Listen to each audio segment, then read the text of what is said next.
গত বছরের 5ই জানুয়ারি 2013 27শে অগস্ট সময়ের দূরত্ব অনেকটা, কিন্তু একটা ঘটনা এই দুটি তারিখকে যেন কাছাকাছি নিয়ে এলো।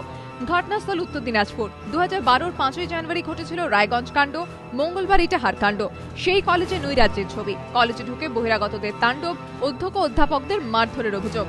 মঙ্গলবার ইটাহারের মেঘনাথ শাহ কলেজে পরীক্ষাতে নকল করতে গিয়ে ধরা পড়েন এক পরীক্ষার্থী, যিনি সম্পর্কে তৃণমূল জেলা পরিষদ সদস্য গৌতম পালের স্ত্রী।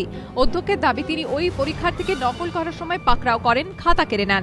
এরপরই বহিরাগত দুষ্কৃতীরা কলেজে ঢুকে ভাঙচুর শুরু করে।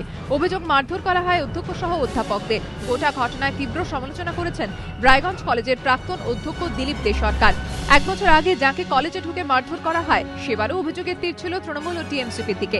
রায়গঞ্জ কলেজের প্রাক্তন অধ্যক্ষের মত, কলেজে রাজনীতি ঢোকা উচিত নয়। পরীক্ষা হলে নকল করা নিয়ে অধ্যাপকদের সাথে ছাত্রছাত্রীদের একটা অল্টারকেশন হয়ে থাকে, হ্যাঁ, সেইটা আমরা বেশি দূর এগোতে দেয় না। কিন্তু এখন যেটা চরিত্রটা পাল্টে গেছে, জিনিসটা একটা সবসময় একটা ব্যাকগ্রাউন্ড থেকে রাজনৈতিক রং লাগানোর চেষ্টা করছে। আমি যেটা বলছি যে রাজনীতির রং লাগানোটা উচিত নয়। জেলা পরিষদের যে সদস্য এটা ডেপুটি মিনিস্টারের র্যাঙ্ক, তা উনি গিয়ে একজন প্রিন্সিপালকে মারবেন, মহিলা প্রিন্সিপালকে পিছন থেকে ঘুষি মারবেন, এটা টোটালি আনঅ্যাকসেপ্টেবল। গত বছর জানুয়ারি মাসে বহিরাগত দুষ্কৃতীদের তাণ্ডব দেখেছিল রায়গঞ্জ কলেজ।